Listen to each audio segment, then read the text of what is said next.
राम हरे हरे हरे कृष्ण कृष्ण कृष्ण हरे हरे हरे राम राम राम हरे हरे हरे कृष्ण कृष्ण कृष्ण हरे हरे हरे राम राम राम हरे कृष्ण कृष्ण कृष्ण हरे राम राम राम हरे हरे हरे कृष्ण कृष्ण कृष्ण हरे हरे हरे राम राम हरे हरे हरे कृष्ण कृष्ण कृष्ण हरे राम राम राम हरे हरे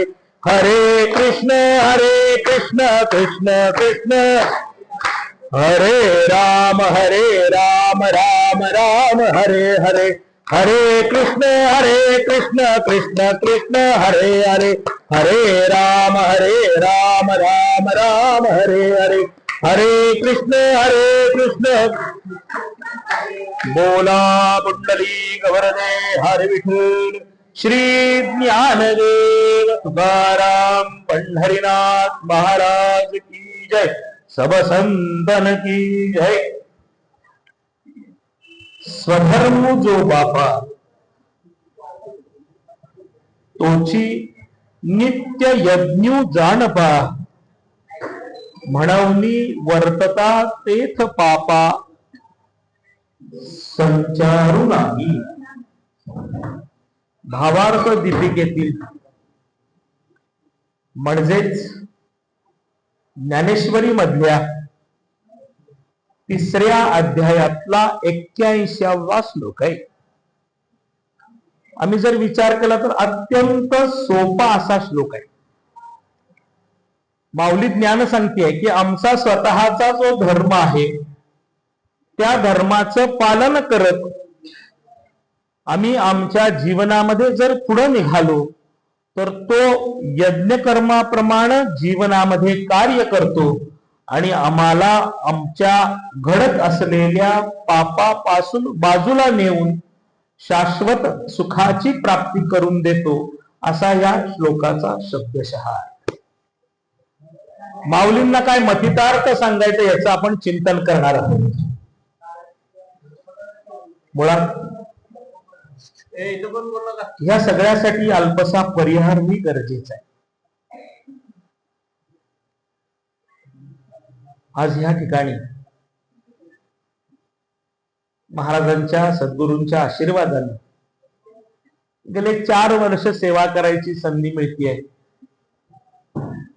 हा निश्चितच सद्गुरूंचा आशीर्वाद आहे, भगवंताची प्रेरणा आहे, भगवंतानं ठेवलेला वरदहस्त आहे. त्यामुळे त्या भगवंताची सेवा करायची आहे. संत वर्णन करताना म्हणतात वेडे वाकुडे गाईन परी तुझाच म्हणविन. जे काही असेल ते संतांच्या भगवंताच्या आशीर्वादाने 4 शब्द सांगण्याचा प्रयत्न करणार आहे. जर आम्ही बघितलं तर अशा पद्धतीचा कार्यक्रम, अशा पद्धतीचं पारायण खरंच हे हुपरीचं वैशिष्ट्य आहे असं म्हणलं तर चुकीचं ठरणार नाही. कारण ज्या पद्धतीनं हरिपाठ केला गेला निश्चितपणानं जे ज्ञानोबारायांना, तुकाराम महाराजांना, नाथ महाराजांना, नामदेवरायांना जे अभिप्रेत आहे की सर्व समाजाची एकी करून भगवंताची उपासना करायची आहे. भगवंताला आम्ही आमचं गाणं कसं आहे, आम्ही कसं म्हणतो, ताल आहे का, भगवंताला अपेक्षा नाही महाराज. भगवंताची स्वारी काय म्हणते तुकोबाराय वर्णन करताना म्हणतात देव भावाचा भुकेला दास सेवकाचा झाला. भगवंताला आमच्या हृदयामधला भाव पाहिजे, जर भावच आमच्या समोर नसेल, आमच्याकडे भाव नसेल, तर त्रैलोक्याधीश भगवान जरी आमच्या समोर उभा राहिला, आम्हाला तो देऊ शकेल का? नव्हे नव्हे, आम्ही ते घेऊ शकू का? त्यामुळे ज्या भावनेनं, ज्या भावानं, ज्या अभिप्रेत असणाऱ्या संतांच्या सांगितलेल्या मार्गाचा अवलंब करत ज्या तल्लीनतेनं ही साधना केली जाते हरिपाठाची, ती निश्चितपणानं वैशिष्ट्यपूर्ण आहे, की ज्याच्या योगे भगवंताची स्वारी आमच्या हृदयरूपी सिंहासनावरती विराजमान व्हायला निश्चितपणानं तयार होते, असं म्हणलं तर ते चुकीचं ठरणार नाही. ज्ञानोबारायांना या ओवीच्या माध्यमातून जो अभिप्रेत अर्थ आहे तो ह्याच ठिकाणी आपल्याला उद्घोषित करणं गरजेचं आहे, त्याच पद्धतीनं विचार करणं गरजेचं आहे, असं मला म्हणायचंय. माऊली काय म्हणते? स्वधर्मो जो बापा तोची नित्ययज्ञ जाणपा, म्हणवनी वर्ततात येथ पापा संचारू नाही. ज्ञानोबारायांनी काय सांगितलं हो?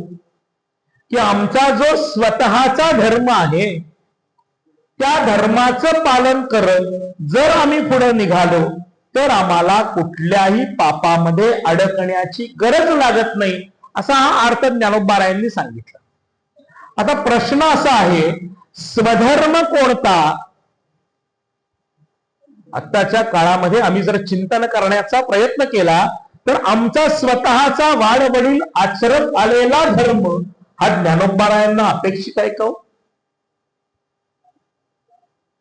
ज्ञानेश्वर महाराजांनी असं कुठं वर्णन केलेलं आहे का हो, की जे उच्च असतील त्यांनी भगवंताचं चिंतन करावं, जे श्रीमंत असतील त्यांनी भगवंताच्या मंदिरामध्ये यावं, बाकीच्यांना भगवान लाभणार नाही, असं कुठं संतांनी वर्णन केलेलं आहे का हो? तुकोबाराय वर्णन करताना म्हणतात, यारे यारे सारे जण याते भलते नारी नर. तुकोबारायांनी वर्णन करताना सांगितलंय की सगळ्यांचा भगवान आहे, असं कुठं संतांनी सांगितलं का हो? संत वर्णन करताना म्हणतात, उंच नीच काही नेणे भगवंत तिष्ठे भाव भक्ती देखोन या. भगवंताला आमचा भाव अभिप्रेत आहे. आम्ही जर आमच्या रामायणाचा चिंतन करण्याचा जर आम्ही प्रयत्न केला तर रामायणामध्ये तुकोबाराय जे आम्हाला वर्णन करताना सांगतात की त्या रामायणामध्ये भगवंताची स्वारी, प्रभू रामरायाची स्वारी ज्या वेळेला शबरीला भेटायला गेली किंवा येणाऱ्या असं शबरीला सांगितलं गेलं, त्यावेळेला त्या शबरीची काय योग्यता, काय स्थिती झाली असेल याचं आम्ही चिंतन करण्याचा प्रयत्न केला का? ज्या वेळेला प्रभूनं सांगितलं शबरीला की मी या मनामध्ये जात असताना तुला भेटायला येणार आहे, असं आधी 1 महिना प्रभू रामचंद्रांनी शबरीला सांगितलेलं होतं. शबरीला अत्यानंद झालेला. शबरीच्या रामायणामध्ये वर्णन करत असताना ऋषींनी सांगितलेलं आहे, त्या शबरीचा केश संभार म्हणजे केस गुडघ्याच्याही खाली होते, गंगावन न लावताना. म्हणजे विचार करा काय पद्धतीनं तिचे केस होते. पण त्याही पुढे जाऊन आम्ही जर विचार केला तर तिची प्रभूच्या चरणी, प्रभूच्या जवळ किती भक्ती होती. तर 1 महिना तिनं स्वतःच्या डोक्याच्या केसाच्या माध्यमातून संपूर्ण आश्रम झाडलेला आहे. 1 महिना विचार करा महाराज, काय तिनं प्रभूची सेवा केली असेल, प्रभू यावा म्हणून केलं असेल की प्रत्यक्ष त्रैलोक्याधीश भगवान त्या शबरीच्या घराकडे आपणहून यायला तयार झाला. माझ्या भगवंताला, माझ्या प्रभूला साधा एखादाही लहान दगड लागू नये, कारण तो प्रत्यक्ष त्रैलोक्याधीश भगवान आहे.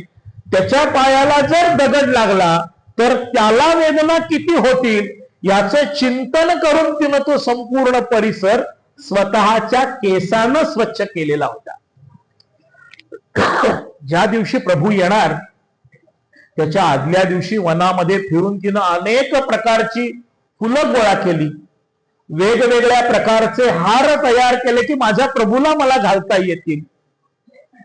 आपली हिंदू संस्कृती आहे, राजा असू दे, देव असू दे किंवा संत असू दे, कोणी जर आपल्या घराकडे येणार असेल तर त्याला मोकळ्या हाताने परत पाठवायचं नाही, असं हिंदू संस्कृती शिकवते. मग हिनं विचार केला, हा तर त्रैलोक्याधीश भगवान आहे, हा माझ्या घराकडे येतोय, याला काहीतरी दिलं पाहिजे. तर ही मनात राहत होती, मनात आणणार काय? श्रीखंड आणणार, बासुंदी आणणार, काय आणू शकणार? तर तिनं कंदमुळं गोळा केली. आणि त्यावेळेला बोराचा सीझन होता, म्हणून तिनं झाडावरची चांगली बोरं काढली. बघा भावना किती श्रेष्ठ आहे महाराज.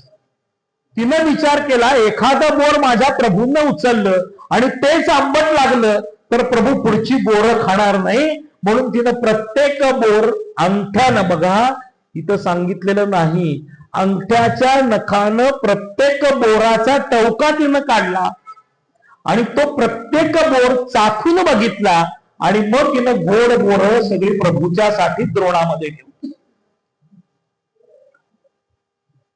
प्रभू बरोबर लक्ष्मण येणार, त्यामुळे दोन द्रोण तयार केलेले आणि ह्या प्रभूची स्वारी शबरीच्या आश्रमामध्ये येणार, म्हणून आजूबाजूचे अनेक ऋषीमुनी प्रभूच्या दर्शनाला त्यावेळेला त्या ठिकाणी येणार होते.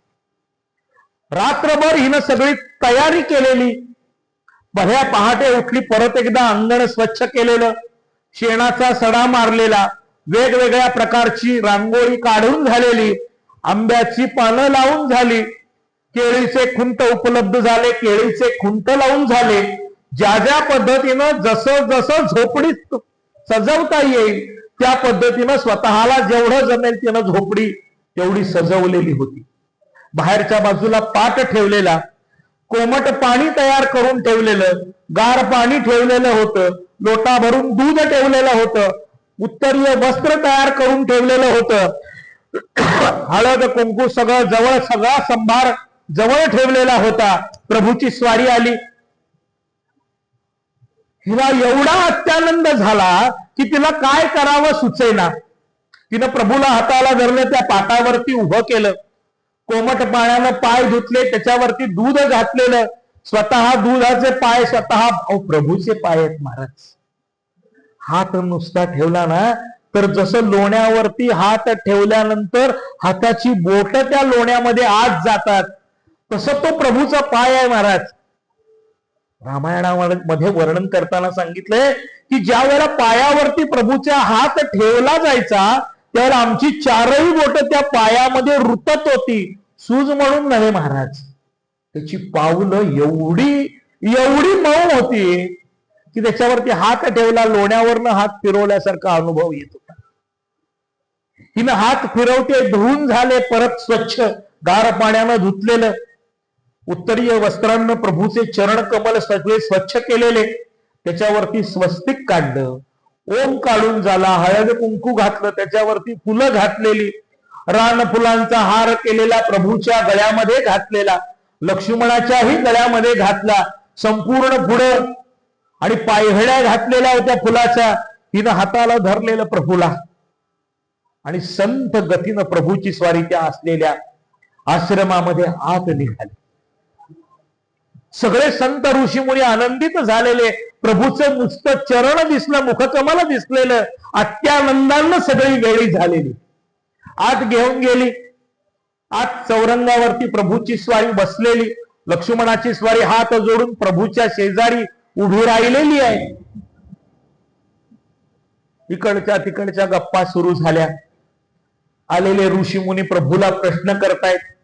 ही असलेली शबरी प्रभूला विचारते, येताना काही त्रास झाला का, कुठं काही अडचण आली का, सापडताना कुठं त्रास झाला का, बरं वाटतंय ना. बरेच प्रश्न विचारून झालेले, बराच वेळ निघून गेला. तिच्या लक्षात आलं की आपण प्रभूसाठी बोरं ठेवलेली आहे. तिनं ती बोरं आणून असलेल्या प्रभू रामरायाच्या हातामध्ये दिली. एक द्रोण असलेला लक्ष्मणाच्या हातामध्ये दिला. प्रभूनं ती द्रोण हातामध्ये घेतला, बघितला तर प्रत्येक ठिकाणी टवका काढलेला दिसत होता. प्रभू खुश झाला. प्रभूनं ती बोरं उचलली, खायला सुरुवात केली. सगळी बोरं त्यानं संपवली. बराच वेळ सगळी चर्चा झाली आणि शेवटी प्रभूनं सांगितले, म्हणले शबरी अजून बरंच काम करायचंय, तेव्हा मला आता जायला परवानगी दे. तिनं परवानगी दिली. बाहेरपर्यंत दरवाजापर्यंत सोडायला आली. बरंच अंतर चालत गेले आणि बाहेर त्या सगळ्यांच्या पासनं बाहेर गेल्यानंतर प्रभूंना लक्ष्मणाला प्रश्न केला. म्हणले, लक्ष्मणा, अरे पोरं कशी होती रे? लक्ष्मणानं मान खाली घातली. म्हणले, प्रभू, तू भक्तवत्सल आहेस, तू भक्तांच्या हृदयामध्ये राहणार आहेस, मी राजकुमार आहे. तेव्हा म्हणले, ती उष्टी बोरं मी कशी खाणार?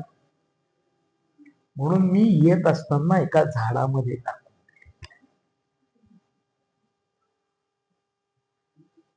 बघा, विचार करून बघा, ज्या वेळेला कैकईनं दशरथाला मागणं मागितलं की 14 वर्ष ह्या प्रभू रामरायाला तुम्ही वनवासात पाठवायचं, त्यावेळेला लक्ष्मणाची स्वारी त्या प्रभूच्या माग सावलीप्रमाणे 14 वर्ष राहिलेली आहे. आणि हा वनवास संपायला काही दिवस शिल्लक होते. प्रभूनं विचार केला, मी महाराज, हा माझा धाकटा भाऊ आहे, सगळ्या सुखाचा त्याग करून लक्ष्मण माझ्या बरोबर सगळं राजपद सोडून, सगळे ऐशो आराम सोडून, आनंदाचा संपूर्ण जीवनपट सोडून हा माझ्या बरोबर वल्कल घालून फिरतोय, जी कंदमुळं मिळतात ती खातोय. प्रभूनं असा विचार केला नाही की हे एवढं सगळं त्यानं माझ्यासाठी सोडले. प्रभूनं जरा सुद्धा विचार केला नाही. प्रभूला राग कुठं आला? तर त्या असलेल्या शबरीनं दिलेली बोर या असलेल्या लक्ष्मणानं टाकून दिली. हे कळल्या प्रभूनं सांगितलं, म्हणले, लक्ष्मणा, अरे तू फार मोठी चूक केलीस, तुला मी शाप देणार म्हणले. विचार प्रभूंना कोणाचा केला नाही, हा माझा भाऊ आहे. त्यावेळेला प्रभूनं लक्ष्मणाला शाप दिलेला आहे, महाराज, ज्या वेळेला रावणाची स्वारी तुझ्यावरती शक्ती सोडेल, त्यावेळेला तू मूर्छित होशील. आणि त्यावेळेला जर या ठिकाणच्या असलेल्या वृक्षाचा रस जर तुला मिळाला नाही तर तू मरशील. प्रभूंना आम्हाला काय दाखवून दिलं? प्रभूंनी आम्हाला सांगितलं, देव बडा के भक्त बडा. कबीर महाराज वर्णन करताना म्हणतात, देव बडा के भक्त बडा, भक्त के आगे देव खडा. देव श्रेष्ठ नाहीये, भक्त श्रेष्ठ आहे. नवे भक्तामुळे देवाला महत्व आहे. म्हणून कबीर महाराज म्हणतात की त्या देवाला कुणी आणलं? जनाबाई वर्णन करताना म्हणतात, धरिला पंढरीचा चोर, गळा बांधून या दोर, हृदय बंदिखाना केला, आत विठ्ठल कोंडीला. अहो, त्याला धरून आणलेलं आहे. कशानं धरलं? तर प्रेम लक्षणा भक्तीच्या दोरीनं भगवंताला धरून आणलेला आहे. मग हा आमचा धर्म आहे की त्या प्रभूच्या चरणाच्या ठिकाणी पोहोचणं हा आमचा स्वतःचा खरा धर्म आहे. आमचा जो चालत आलेला धर्म आहे तो आमच्या घराण्याचा धर्म आहे, तो सुद्धा आम्ही पाळत नाही. हा भाग नंतरचा आहे. आम्ही आमचा धर्म पाळतो का हो बाहेरनं विचार केला तर? आमच्या शास्त्रांना, हिंदू धर्मांनी किती श्रेष्ठ ज्ञान आम्हाला सांगितलेलं आहे. आमचं शास्त्र काय सांगतं की सात्विक अन्न खावं. बरोबर आहे. एखाद्या माणसाला आम्ही सांगितलं, अरे तू तुळशीची माळ गळ्यात घाल, तो पहिला प्रश्न काय करतो, याला काय नियम आहे? सगळे नियम मान्य होतात. एक आडकाठीचा नियम आहे महाराज. कोणता? तर बाहेर जाताना खुंटीला टांगून ठेवली तर चालेल का? मला सांगा, ज्या पद्धतीचं आम्ही अन्न सेवन करणार त्या पद्धतीनं आमचे विचार महाराज बनत असतात. आहाराचे प्रकार सांगितलेले आहेत. राजस आहार आहे, तामस आहार आहे आणि सात्विक आहार आहे. जसा आहार असतो तसा आमचा विचार बनत असतो. मग जर आम्हाला सगुण साक्षात्कारी भगवंताच्या पर्यंत पोहोचायचं असेल तर आम्हाला त्या पद्धतीचा आहार घेतला पाहिजे, ही आमची संस्कृती शिकवते. आमच्या संस्कृतीनं कुठं आम्हाला सांगितलं का हो, जर अभक्ष भक्षण केलं नाही तर तू जगणार नाहीस, असं कुठं संस्कृतीनं शिकवलेलं आहे का हो? का शास्त्रांना आम्हाला सांगितलेलं आहे? आज बघा, या 10 दिवसात लोकांची किती पंचायत झाली आहे. कारण त्या हॉटेलमध्ये गॅस नसल्यामुळे ती मिळतच नाही आहे हो. त्यामुळे नाईलाजानं घरात तुकडे खायला लागतायत. त्यामुळे गेले 10 दिवस बाहेर जायलाच कोण तयार नाही. मग महाराज म्हणतात, ज्या पद्धतीनं आम्ही आमचं मन त्या गोष्टीच्या ठिकाणी विचारानं तिथं वळायला तयार आहे, मग जर चांगल्या गोष्टीकडे वळवायचं ठरवलं, वळणार नाही का हो? शास्त्र सांगतं, प्रयत्ने वाळूचे कण रगडिता तेलही गळे. प्रयत्न जर आम्ही केला तर प्रत्येक गोष्ट आम्हाला करता येऊ शकते. प्रयत्न करायला आम्ही मागं पडतो, म्हणून भगवंताची स्वारी आमच्याकडे यायला तयार नाही. आमचा धर्म त्यामुळे आम्हाला कळायला तयार नाही. आम्ही आमच्या पद्धतीनं, आम्हाला जसं वाटतं, आम्हाला जसं सोपं पडतं, आम्हाला ज्यातनं मार्ग काढता येतो तो आमचा धर्म म्हणून आम्ही पुढे चाललेलो आहोत. तो बाहेरचा धर्म तो सुद्धा टिकायला तयार नाही. येणारी लोक त्याच्यावरती आक्रमण करायला लागलेली आहेत. आम्ही जागा व्हायला तयार आहे का हो? मग हा बाहेरचा धर्म जर असा होत असेल तर आमच्या देहाचा जो धर्म आहे, आमचा धर्म कोणता स्वतःचा, तर पुनरपि जननम पुनरपि मरणम जननी जठरे. हे जे आमच्या जन्माचं रहाट गाडगत चाललेलं आहे त्यापासून बाजूला होणं हा आमचा खरा धर्म आहे. म्हणून संत वर्णन करताना काय म्हणतात, धर्म जागो सदैवाचा जो का पर उपकारी, आंधळ्या दृष्टी देतो त्याचे नाव मी उच्चारी. धर्म जागो सदैवाचा. संत वर्णन करताना म्हणतात, स्वतःच्या स्वरूपाची ओळख करून घेणं हा आमचा स्वतःचा खरा धर्म आहे. मग तो धर्म पाळायचा असेल आम्हाला काय करायला पाहिजे हो? आम्हाला कुठं जायला सांगितलंय का हो? रानात जायला सांगितलं, वनात जायला सांगितलं, संसार सोडायला सांगितलं का हो?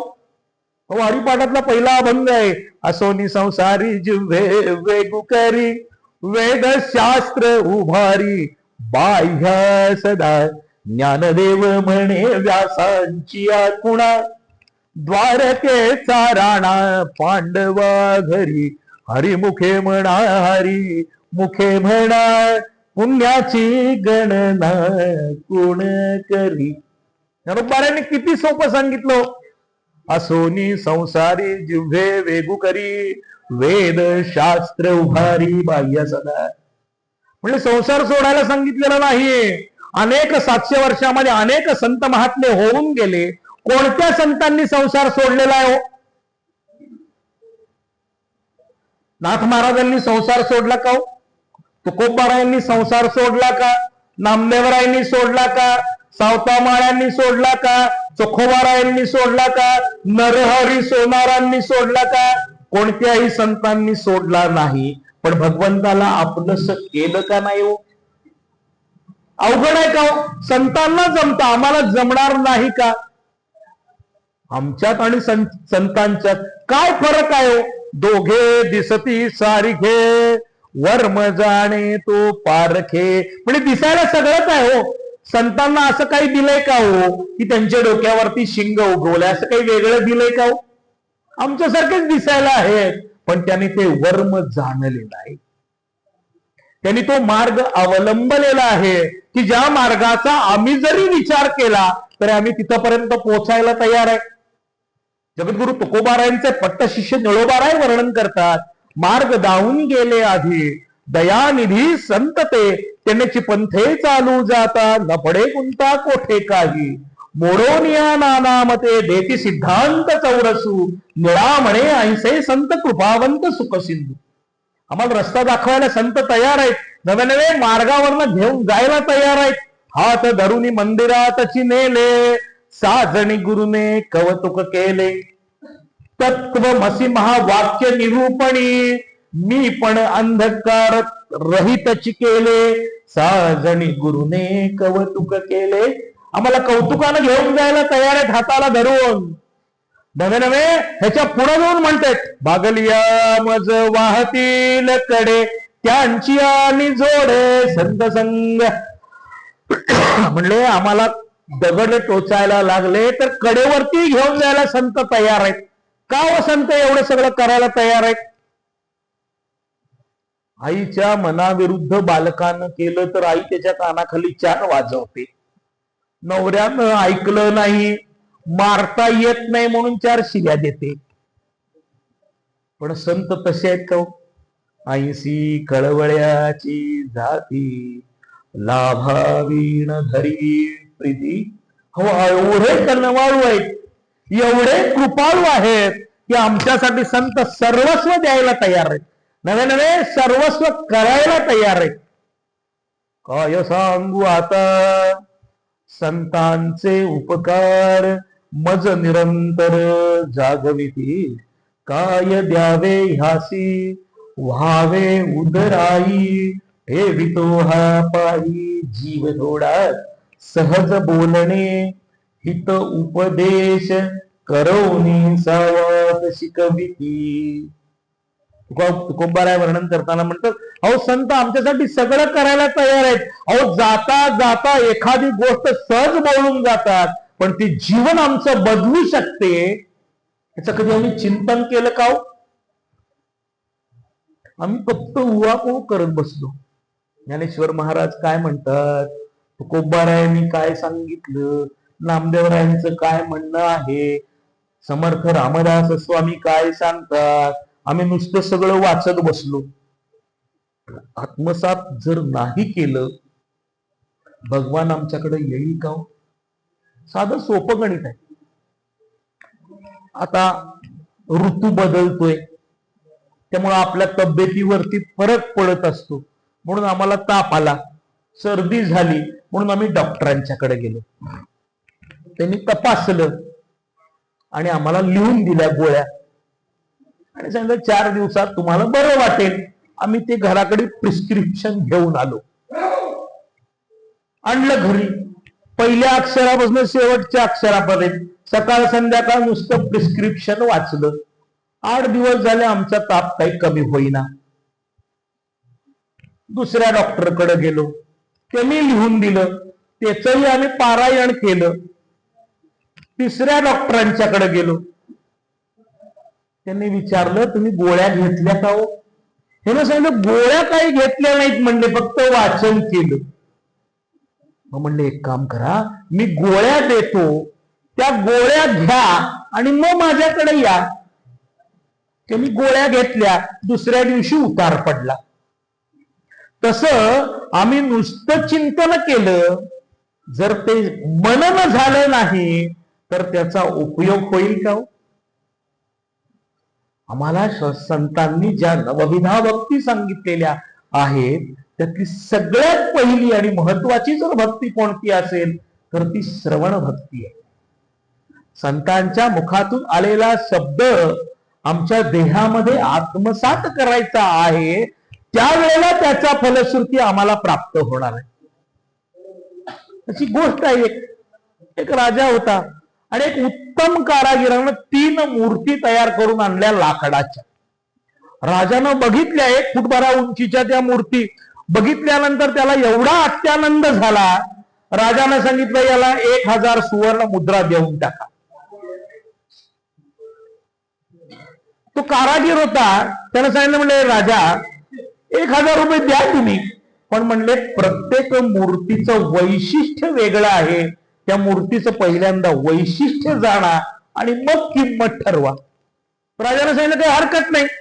या असलेल्या चित्रकारांना म्हणजे मूर्तिकारांना सांगितलं मला 1 मीटरभर तार आणून द्या. तार आणून दिली. त्याने एक मूर्ती उचलली आणि त्या मूर्तीच्या कानामध्ये ती तार घातली. ती ह्या कानामध्ये घातली, ती दुसऱ्या कानातनं बाहेर आली. त्यानं तार काढली, राजासमोर ठेवली आणि राजाला सांगितलं ह्या मूर्तीची किंमत 1 रुपया. म्हणले असं का? तर म्हणले आम्ही जे काही सांगतो ते ह्या कानाला ऐकतो आणि त्या कानाला सोडून देतो. दुसरी मूर्ती उचलली, ती कानातनं तार घातली, ती तोंडातनं बाहेर आली. त्यानं सांगितलं याची किंमत 100 रुपये. म्हणले का? तर ऐकतो पण एकाच 4 करून भांड लावायचं काम करतो म्हणून 100 रुपये. तिसरी मूर्ती उचलली, ती तार घातली, या कानातनंही बाहेर आली नाही, या तोंडातनंही बाहेर आली नाही, ती सगळी तार आत गेली, पूर्ण तार आत गेली.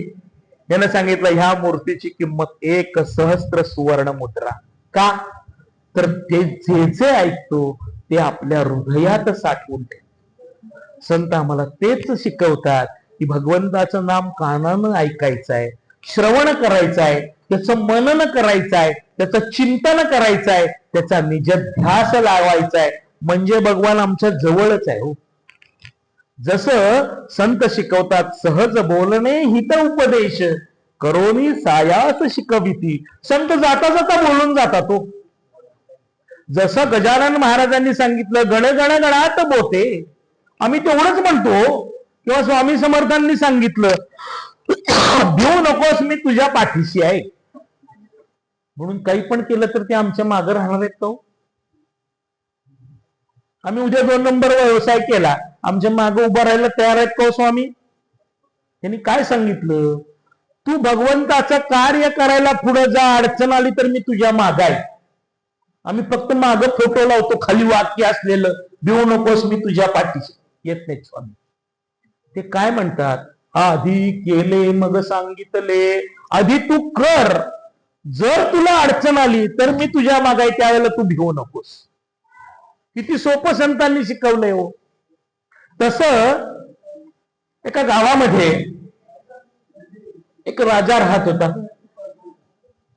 आणि त्या राजाला शिकारीचा नाद, म्हणून एक दिवस तो शिकारीसाठी जंगलात गेला. जंगलात गेला, बराच वेळ झाला पण याला काही शिकार मिळेना. सेवकांना याला तहान लागली म्हणून 4-4 सेवकांना वेगवेगळ्या दिशेला पाठवून दिलं आणि स्वतः निघाला. बराच वेळ ते परत आले नाहीत म्हणून. आणि त्या शेताच्या त्या असलेल्या जंगलाच्या मध्यावरती गेल्यानंतर त्याला दिसलं की समोर तळ आहे. याला आनंद झाला. त्याच वेळेला एका बाजूला त्याला गर्दी दिसली, बरीच लोक लाईन मध्ये उभा राहिलेली. त्यानं त्या तलावामध्ये जाऊन पाणी पिलं आणि त्या लोकांकडे गेला. म्हणजे तुम्ही का उभा राहिलाय?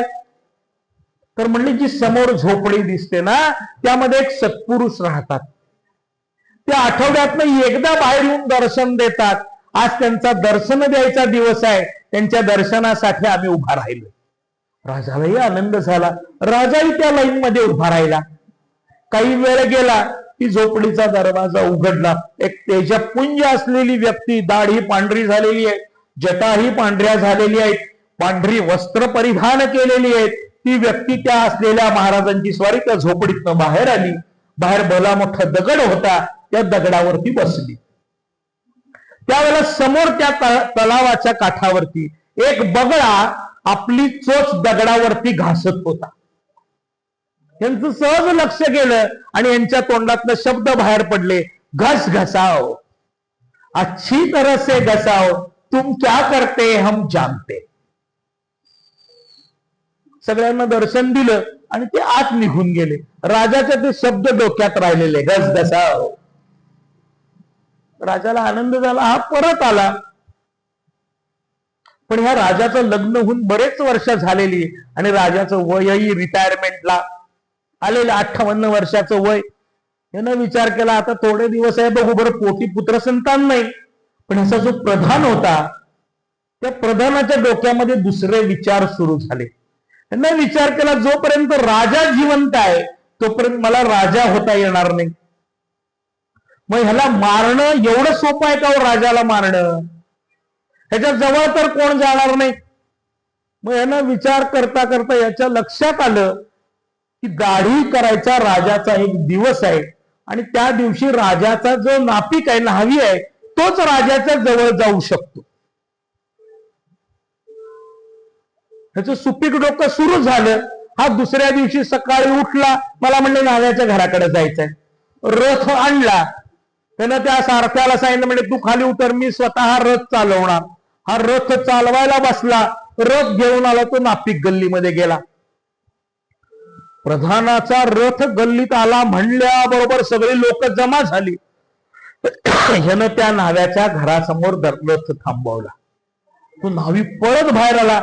म्हणजे महाराज काय चुकलं असतं तर पोटावर नाही पाठीवर मारा, 2-4 मुलं आहेत, सगळ्यांचा संसार चालवायचा आहे. तेव्हा म्हणले मी गेलो तर सुरू झालं त्याचं. त्यानं सांगितलं म्हणजे थांब म्हणले, माझं तुझ्याकडे काम आहे.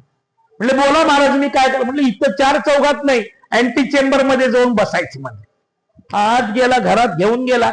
म्हणले बोला महाराज. त्यांनी विचारलं तू दिवसभरामध्ये किती कमवतोस. हा म्हणला कुठेतरी आणा 2 आणे मिळतात. सगळं घर चालतं का. म्हणले कसं बस चालू आहे. म्हणले मी सांगितलेलं जर काम केलंस तर तुला अर्ध राज्य बक्षीस देतो. त्यानं विचार केला. म्हणले महाराज मला अर्ध राज्य घेऊन करायचं काय. नाही म्हणले मी तुला द्यायला तयार आहे. मग म्हणले महाराज काम सांगा.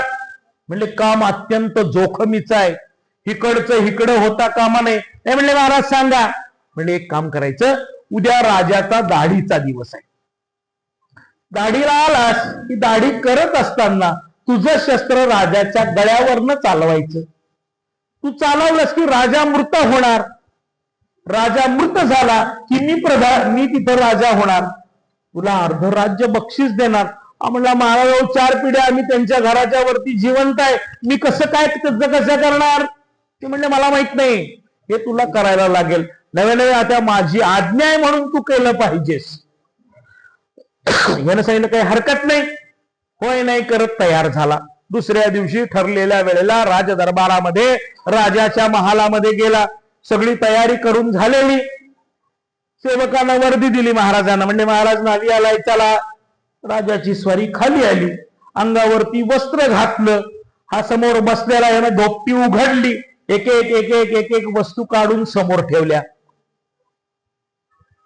चामड्याची पट्टी काढली आणि वस्तारा काढला आणि त्यानं तो घासायला सुरुवात केला. चामड्याच्या पट्टीवर राजाची ट्यूब पेटली.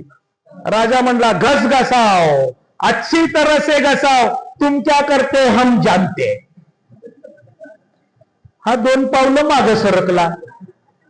परत घासतोय, परत राजा म्हणतोय. असं 7-8 पावलं मागे गेला आणि राजाला साष्टांग नमस्कार घातला. म्हणजे महाराज माझं आणि प्रधानाचं आमच्या घराच्या आत सगळे दरवाजे खिडक्या बंद करून झालेलं बोलणं तुम्हाला कसं काय कळलं. म्हणजे काय झालं बोलणं. म्हणजे महाराज तुम्ही तर नाही ना. म्हणजे काय झालं तुझ्या तोंडातनं तरी ऐकू दे. म्हणजे महाराज आज तुमच्या दाढीचा दिवस आहे. दाढी करताना माझं शस्त्र तुमच्या गळ्यावरनं चालवायचं, म्हणजे तुम्ही मृत होणार, प्रधानजी राजा होणार आणि मला अर्ध राज्य बक्षीस देणार. राजानं प्रधानाला बोलवलं. राजानं विचार केला, त्या संतांनी त्या महात्म्यांनी जाता जाता त्या बगळ्याकडे बघून सांगितलेला शब्द, सांगितलेलं वाक्य आज माझं जीवन बदलू शकलं.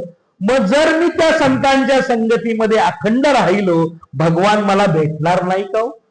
म्हणून त्यानं राज्य प्रधानाला देऊन टाकलं. पत्नीला सांगितलं मी निघालोय, तुझं तू माहेरी जा. तिने सांगितलं माहेर त्याच वेळेला तुटलंय, आता तुमच्या बरोबरच. राजा त्यांना घेऊन तिथं त्यांच्या सेवेमध्ये गेला. महात्म्या मला काय सांगता येतो, त्या राजानं स्वतःचा धर्म ओळखून घेतला. कारण संत एवढे कनवाड. ज्ञानोबा आम्हाला तेच सांगतायत की स्वधर्म जो बापा, आमच्या वाडवडिलांनी जो आचरणामध्ये आणलेला आहे तो आमचा बाह्य धर्म आहे. पण स्वतःचा धर्म स्वतः पालन करायचा आहे, स्वतःचा धर्म स्वतः जगायचा आहे. तो आम्हाला कोण शिकवतं. तर संत शिकवायला बसले, त्यांच्या मार्गाने आम्ही जर निघालो, आम्हाला कमतरता आहे का हो.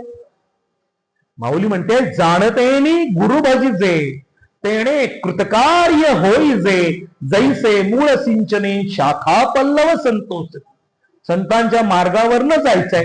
पुढे सांगतात, तरी गुरुदाविलिया वाटा येवोनी विवेक तीर्थ तटा, धुवनिया मळकटा बुद्धीचा तेने. ज्ञानोबा म्हणतात की आम्हाला रस्ता संत दाखवायला तयार आहेत. कधी शक्य आहे हो?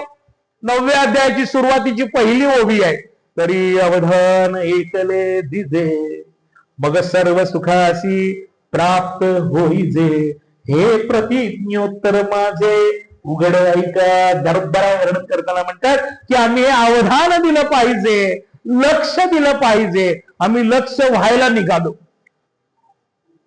बघा, महाशिवरात्रीला त्याच्या डोक्यावरती पाण्याची धार चालू आहे आणि आम्ही लाख बेल घातले त्याच्या डोक्यावर. भेटला का होतो आम्हाला? संत म्हणतात, माझा देव काही मागेना, मी ही फुकट्या काही देईना. देवाला पाहिजे, आम्ही देण्याचा कधी प्रयत्न केला का हो? समर्थांनी काय शिकवलं आम्हाला? मना राम पाया कदा तू न सोडी, मना राम नामी धरी नित्य गोडी, मना सद्गुरु राम प्रेमे बजावा, मना राम तो अंतरी साठवावा. जय जय रघुवीर समर्थ. किती सोपं सांगितलं. का मनाला बोध केला? तर ह्या देहाचा असणारा मालक हा मन आहे. कुणाला खुर्ची सोडायची लगेच तयारी होईल का हो? पुतण्या गेला, आपली सून उपमुख्यमंत्री झाली, हॉस्पिटलमध्ये 15 दिवस जाऊन आले, तोंडातनं लाळ गळतीये, तरी पण खासदारकीला उभं राहून म्हातारा आला का नाही हो परत? वयाची 82 उलटून गेली. सुटली का हो खुर्चीचा मोह? बाहेरच्या खुर्चीचा मोह जर सुटत नसेल तर आमच्या या मनामध्ये असलेलं जे राजापण आहे सहजासहजी बाजूला जाईल का हो?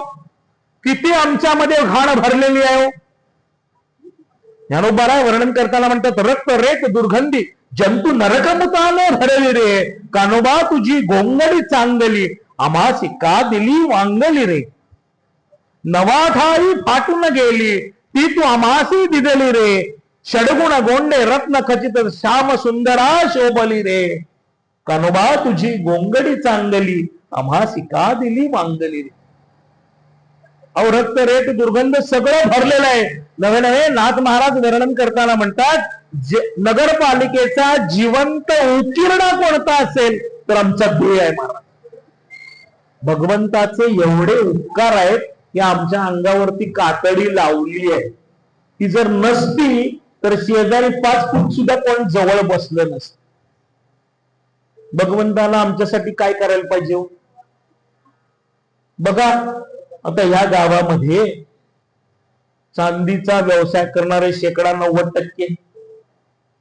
या ठिकाणी एखाद्यानं दुकान काढायचं म्हणलं किंवा फ्लॅट घ्यायचा म्हणला तर 5-50 हजार डिपॉझिट पाहिजे, महिना 10,000 रुपये भाडं द्यायला पाहिजे, लाईट बिल तुमचं, पाणी बिल तुमचं, मेंटेनन्स तुमचा. आम्हाला 80 वर्ष फुकट वापरायला दिले, आमच्याकडनं डिपॉझिट घेतलं, भाडं घेतलं, मेंटेनन्स कॉस्ट घेतली, आमच्याकडनं काय घेतलं हो त्यानं? फुकट वापरायला दिलं का नाही? त्याला जे द्यायला पाहिजे ते आम्ही कधी देण्याचा प्रयत्न केला का हो? त्यानं काय मागितलं? हरिमुखे म्हणा, हरिमुखे म्हणा, पुण्याची गणना कोण करी. अहो, हे कधी शक्य आहे हो? ज्या वेळेला संतांचा बोध आम्हाला प्राप्त होईल त्यावेळेला आम्हाला हे घडणार आहे. म्हणून ज्ञानेश्वर महाराज हरिपाठात पुढे सांगतात, साधुबोध झाला नुरोनिया ठेला, ठाईच मुडाला अनुभव. चैत्र महिना सुरू आहे. काय सांगितले हो महाराजांनी? साधुबोध झाला नुरोनिया ठेला, ठाईच मुराला अनुभव. चैत्र चालू झाला, कैऱ्या यायला लागलेल्या आहेत. सगळ्यांच्या घरात एक काम असत. काय काम असतं? त्याचं लोणचं घालायचं. कैऱ्या आणून दिल्या, अगदी रामबंधू केपर जे सांगितला तो तयार मसाला आणून दिला. ठरलं, लोणचं कापून झालं, त्याच्यात मसाला घालून झाला, सगळं तयार झालं. आम्हाला सुट्टीच्या दिवशी आम्ही मदत पण केली, म्हणून 12 वाजता जेवायला बसलो. आम्ही सांगितलं लोणचं घालतात का की मुरायला पाहिजे. बरं, ते ठेवायची पद्धत आहे हो. बरणीमध्ये एक मिठाचा थर, त्याच्यावरती लोणच्याचा थर, त्याच्यावरती मिठाचा थर, असं सगळं भरून झालं की वरती कापड ठेवून दोरीनं बांधून वर ठेवायचं, हाताला येणार नाही असं. 10 दिवस गेले की ते लोणचं खायला देतात. दुसरा दृष्टांत आहे, चक्का विकत आणला, त्याच्यात साखर घातली, लगेच खाता येतं का हो? संत आम्हाला प्रश्न करतायत. लोणचं लगेच खाता येत नाही, चक्का श्रीखंड लगेच खाता येत नाही. मग भगवंताचं नाम आज घेतलं तर उद्या घेता आम्हाला भगवान जवळ करेल का हो? जर लोणचं आणि श्रीखंड मुरल्याशिवाय चांगलं लागत नाही तर भगवंताचं नाम या देहात मुरल्याशिवाय आम्हाला आनंद मिळू शकेल का? महाराज म्हणतायत, तो आनंद जर आम्हाला घ्यायचा असेल तर त्या संतांच्याकडे आम्ही गेलं पाहिजे, त्यांच्याकडनं तो मार्ग प्राप्त केला पाहिजे. म्हणून जर आम्ही भगवद्गीतेचं चिंतन केलं तर भगवंताने याच्यावरती उपाय सांगितलेला आहे. 9व्या अध्यायामध्ये भगवंताची वर्णन करताना म्हणते, सततम कीर्तयन्तो माम यतन्तस्य दृढव्रतः नमस्यन्तस्य मां भक्त्या नित्ययुक्ता उपासते. मन मना भगवत भक्तो मध्याजी माम नमस्कुरु. भगवंतानं काय सांगितलं? तू मन हे मीची करी, माझी भजनी प्रेमधरी, सर्वत्र नमस्कारी मज एकांते. तुझं मन मला दे. अहो 100 पैकी 99 रुपये देता येतील, मन देता येईल का? आमचं मन आमच्या ताब्यात आहे का? आम्ही देहानं बसलोय, आमचं मन घरात आहे. दिवसभर मंदिरात बसलो, भगवानाचं साधं आम्हाला नकाचं तरी दर्शन होईल का हो महाराज? संत म्हणतो देवळात पण जायची गरज नाही. काहीच बैसोनी कराये का चित्त आवडी अनंत आळवावा, नलघे ते सायात जाणे वनांतरा, सुखे येतो घरा नारायण. म्हणजे जायची पण गरज नाही. नवे नवे तुकोबारा ह्याच्या पुढे आम्हाला ज्ञान सांगतात. आम्ही जर बसलेलो असू तर भगवान आमच्यासाठी उभा राहायला तयार आहे. निजल्याने गाता उभा पांडुरंग, बैसल्या कीर्तन करिता डोले, मार्गी चालता असे मागे पुढे बघता अशी साकडे पडोने धी. आमच्या मागे पुढे पण राहायला तयार आहे. कधी राहणार? आम्ही आमचं सर्वस्व भगवंताला समर्पित करू, भगवंताच्या समोर अर्पण करू, भगवंताच्या चरणाच्या ठिकाणी ठेवण्याचा प्रयत्न करू. कारण भगवंताला तेच प्रिय आहे हो. भगवंतानं बाकी आमच्याकडे काही मागितलेलं नाही. भगवान म्हणतो तू फक्त तेवढंच दे, तुझं मन मला दे. सोपं आहे का? तरी कीर्तनाचे नटनाचे, नासिले व्यवसाय प्रायश्चित्ताचे, तेथ नामची नाही पापाचे ऐसे केले गा. अहो मनानं सगळं करायचं आहे.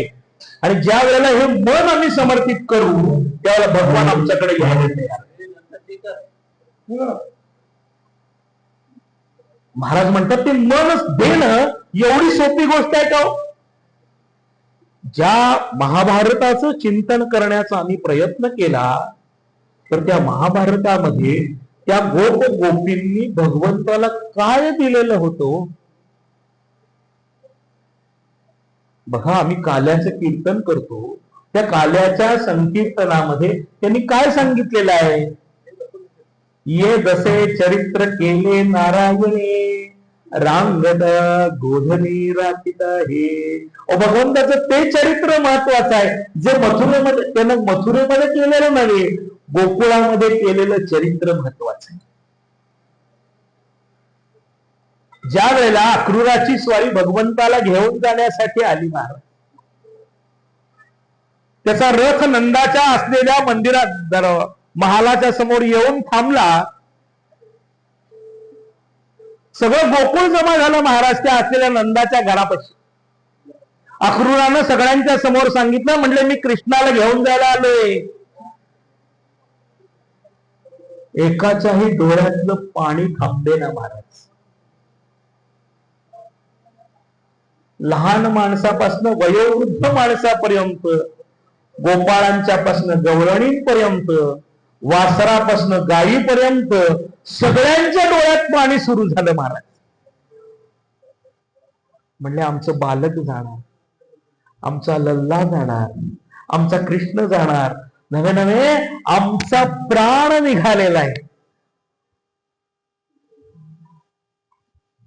त्या गवळणींनी भगवंताला काय दिलेलं होतं? काही दिलेलं नव्हतं महाराज, फक्त प्रेम लक्षणा भक्ती होती. भगवंतानं त्यांच्या घरामध्ये जी चोरी केली, भगवंताला कमी होतं का? अहो, ज्याच्या घरामध्ये 9 लाख गायी आहे त्याला कमतरता नाही, तो दुसऱ्याच्या घरातनं कशाला घेईल? त्यानं त्या सगळ्यांच्या घरात म्हणजे देहरूपी घरामधला अहंकार बाजूला केला, मीपणा काढून घेतला, सगळ्यांचं शरीर स्वच्छ करून घेतलं, हृदय स्वच्छ करून घेतलं. म्हणून प्रत्येकाला प्रत्येक वेळेला भगवान माझ्या हृदयात आहे, नवे नवे माझ्या शेजारी बसलेला आहे, ही भावना प्रत्येकाची निर्माण झाली. म्हणून प्रत्येकाला स्वतःच्या शेजारी भगवान दिसत. सगळीजण धाय मोकळून रडायला लागली. यशोदा माता तर मूर्छित होऊन पडली. नंदानी सावरलं, आज घेऊन गेला. कृष्ण म्हणते, आई अगं 12 वर्ष झाली, जे काम करायला मी आलो होतो ना ते इथं माझं काम पूर्ण झालं. आता जगाचं कल्याण करायचं आहे, त्या कंसाचा त्रास बंद करायचा आहे. माझ्या आई वडिलांना त्या असलेल्या बंदिवासातून सोडवायचं आहे. पांडवांची मुक्तता करायची आहे आणि खरं राज्य आणायचं आहे, तेव्हा त्यासाठी मला तिथं जाणं गरजेचं आहे. दुष्ट प्रवृत्तीचा नायनाट करायचा आहे, त्यासाठी मला जायला आई परवानगी देणार. अहो, कृष्ण बोलतोय मला, त्रैलोक्याधीश भगवान आहे, जिभेवरती साखर, नवे नवे सरस्वती बसलीये, ती बोलतीये. म्हणले अगं मी एकटा नाही जाणार, बलराम दादा आहेत ना माझ्या बरोबर माझी काळजी घ्यायला. नाही होय करत तिनं यशोदा मातेने सगळे जा म्हणले, कृष्णा जा. दुसऱ्या दिवशी अक्रूराची स्वारी ह्याला घेऊन निघाली. रथामध्ये पहाटेच्या वेळेला येऊन बसलेला हा. एकाही गवळणीच्या डोळ्याला पदर नाही अशी गवळण दिसेना. गोपींच्या त्या असलेल्या गवळणींच्या डोळ्यावरचा पदर हटत नव्हता. गोप होते, त्यांचं उत्तरीय वस्त्र महाराज भिजलेलं होतं. गाईंच्या वासरांच्या डोळ्यातलं पाणी थांबत नव्हतं. शेवटी बरंच जड अंतःकरणानं बलरामाला आणि कृष्णाला त्या अक्रूराच्या रथामध्ये बसव. रथ निघून गेला. 10 वर्ष उलटून गेली आणि त्या असलेल्या कृष्णानं उद्धवाला पाठवलं. म्हणले उद्धवा, अरे जा म्हणले गोकुळामध्ये, आणि मी येणार ही वार्ता नंतर दे, पण म्हणले जा, कारण ह्या उद्धवाला अहंकार झालेला की माझ्यासारखा श्रेष्ठ भक्त नाही. उद्धवाची स्वारी तयार झाली, रथ घेऊन आली. तिन्ही संध्येला रथ त्या असलेल्या गोकुळामध्ये पोहोचला. वेशीवरती आलेला धुरळा उडतोय म्हणल्यानंतर सगळ्यांना वाटलं की भगवंताची स्वारी, कृष्णाची स्वारी आली, म्हणून गाव पळत आलेलं महाराज. सगळं गाव समोर आलेलं. सगळेजण विचारतायत, कृष्ण आला, माझा कृष्ण आला, माझा लाल आला, माझा लल्ला आला. म्हणून प्रत्येक जण पळतोय पुढं. सगळीजण त्या रथाच्या बाजूला येऊन उभा राहिली महाराज. त्यांना वाटलं आता कृष्ण उतरेल, 2 मिनिटानं उतरेल, पण उद्धवाची स्वारी उतरली. बरं, हाही कृष्णाचा प्राण सखा होता महाराज उद्धव. कृष्णासारखंच वस्त्र घातलेलं, कृष्णासारखंच सगळं घातलेलं, हा उतरला. सगळ्यांनी प्रश्न केला, अरे आमचा कृष्ण कुठे आहे? हा म्हणलं कृष्ण नाही आला, मी आलोय म्हणलं, कृष्णाचा सखा, कृष्णाचा मित्र, कृष्णाचा सेवक. मग म्हणलं कृष्ण कुठे आहे? कृष्ण म्हणले मथुरेत. म्हणले आमची आठवण तरी काढतोय ना कृष्ण? तो म्हणला 1 दिवस जात नाही तुमच्या आठवणीशिवाय. परत सगळे हिरमुसले महाराज. सगळ्यांना वाटलं होतं कृष्ण आलाय. म्हटलं चला मग आता जायला पाहिजे, म्हणून त्या असलेल्या नंदाच्या वाड्याकडे सगळ्यांना घेऊन आले. रस्त्यावरनं जात असताना त्या उद्धवानं प्रश्न केला, अरे हे पाणी कसं आहे, कारण यमुना नदी तर लांब आहे, इथं काही कॅनॉल बिनॉल सरकारी योजनेतनं झाले का? हा म्हणलं ही सरकारी योजना वगैरे काही नाही म्हणले. 10 वर्षापूर्वी जेव्हा कृष्ण निघाला क्रूराच्या बरोबर, तेव्हा जे गोकुळ रडतंय त्याचं पाणी अजून चालू आहे म्हणते. हा विचार करतोय काय प्रेम आहे या सगळ्यांचं. नंदाच्या वाड्यावरती आला. यशोदा माताला वाटलं कृष्ण आला, बलराम आला म्हणून तीही पळत आली, पण ते नाही म्हणल्यानंतर तीही उईरमुसने आत निघून गेली. शेवटी नंद आहे महाराज, गावाचा असलेला सरपंच, त्याला सगळ्यांना आत आणलं. त्या अक्रूराला उद्धवाला आत आणलं. उद्धवाला विचारलं, अरे कृष्ण कसा आहे? कृष्ण आमची आठवण काढतोय ना. चर्चा सुरू झाली, बराच वेळ झाला. 2-3 दिवस राहिला, सगळीकडे फिरवून आणलं. सगळ्यांच्या डोक्यात, सगळ्यांच्या हृदयामध्ये एकच गोष्ट, फक्त कृष्ण. कुठेही नेलं, हा कृष्ण या झाडाखाली बसत होता, कृष्ण इथं उभा राहिलेला आहे, कृष्ण ह्या घरामध्ये ह्या ठिकाणी बसलेला होता, या ठिकाणी त्यानं गायी चारल्या, या ठिकाणी यमुनेचा डोह, त्या ठिकाणी कालियाचं मर्दन केलं, या ठिकाणी आम्ही काला केला. हा विचार करतोय कृष्णाशिवाय यांना जीवन आहे का नाही. याच्या मग लक्षात आलं कृष्णानं मला का पाठवलं. मला अहंकार झालेला होता, इथे एकाला पण अहंकार नाही, त्यांना दुसरा विषयच नाही. नव्याने नामदेवा वर्णन करताना म्हणतात, या गवळणी जेव्हा मथुरेच्या बाजाराला जायच्या, एकावर एक मडकी ठेवलेली असायची. एका दूध आहे, एका दही आहे, एका ताक आहे, एकात लोणी आहे. त्यांनी काय म्हणायला पाहिजे हो? कोणी दूध घ्या, कोणी दही घ्या, कोणी लोणी घ्या. पण या गवळणी कशावर निघालेल्या होत्या हो? दुड्डीवरी दुड्डी गवळण साथीच्या निघाल्या, गवळणी गोरसू म्हणून विसरल्या, गवळणी गोरसू म्हणून विसरल्या, दुड्डीवरी दुड्डी गवळण साथीच्या निघाल्या. काय म्हणत होत्या? कोणी गोविंद घ्या, कोणी दामोदर घ्या रे. एवढं एक तानता झालेली, कृष्ण त्यांना सोडून जाईल का हो?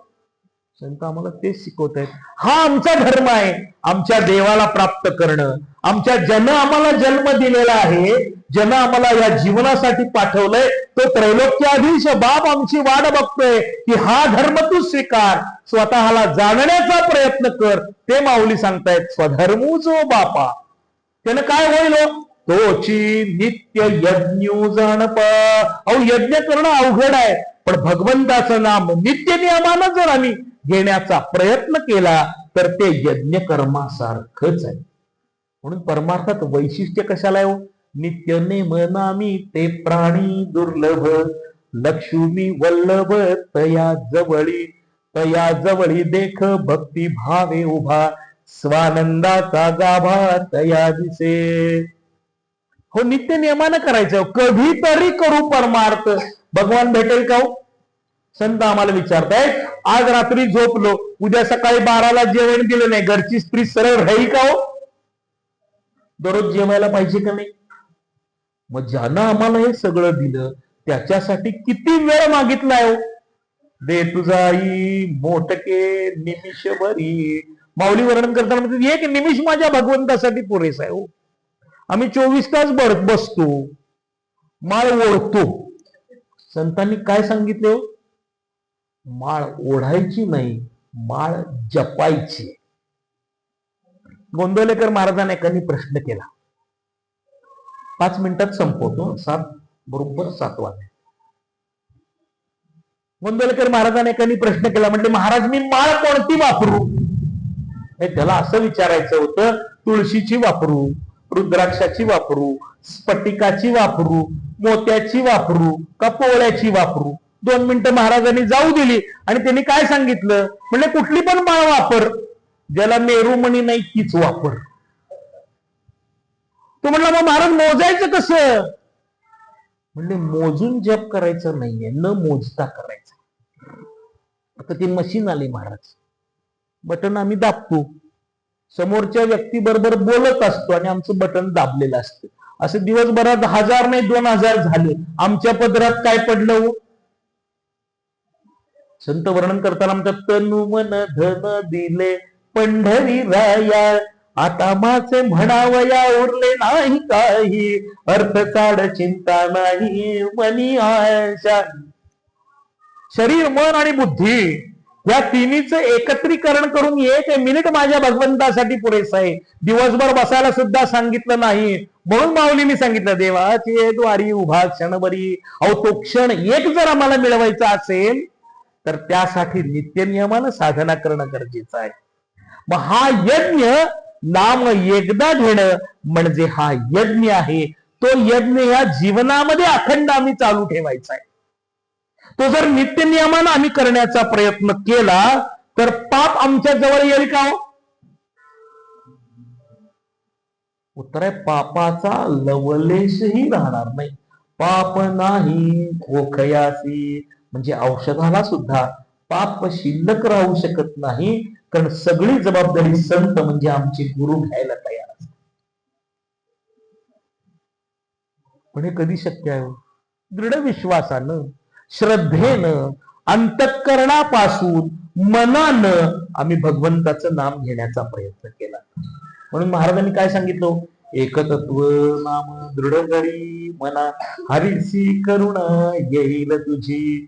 दृढ विश्वासानं करायचंय. आणि जर ते झालं तर खाली पंखा खाली सद्गुरु माऊली. आमचं रक्षण करायला संत महात्मे तयार आहेत. पण कधी? ज्यावेळेला अशा पद्धतीनं यज्ञ कर्म आमच्या हातून घडेल त्यावेळेला पाप शिल्लक राहील का? नवे नवे आमच्या जवळही पाप येणार नाही. कारण आमच्या बरोबर सद्गुरू आहे. कसे आहे तो? गुरु हा संत कोळीचा राजा, गुरु हा संत कोळीचा राजा, गुरु हा प्राण विसावा माझा, गुरु हा प्राण विसावा माझा, गुरु विण देव नाही तुझा, गुरु विण देव नाही तुझा. हो, तो गुरु आमच्या बरोबर असताना आम्हाला कमतरता राहील का? मग तो गुरु प्राप्त करण्यासाठी मनाला छंद जडवायचा आहे. कारण मन सहजासहजी वळायला तयार होईल का? तर नाही. त्याला छंद जडवण्यासाठी हा मांडलेला पसार आहे महाराज. आयोजकांचं, निमंत्रितांचं वेळ जात नाही म्हणून पारायण आहे का? त्या 7 दिवसामध्ये का होईना भगवंताचं चिंतन, मनन कानावरती पडत असतं, मुखानं होत असतं. आणि त्यामुळे शरीरामधल्या एनर्जी, मराठीमध्ये बोलायचं झालं तर आमच्यात पॉझिटिव्ह एनर्जी तयार होते. ती तयार झाल्यानंतर आमचं मन भगवंताकडे वळायला सुरुवात झाली.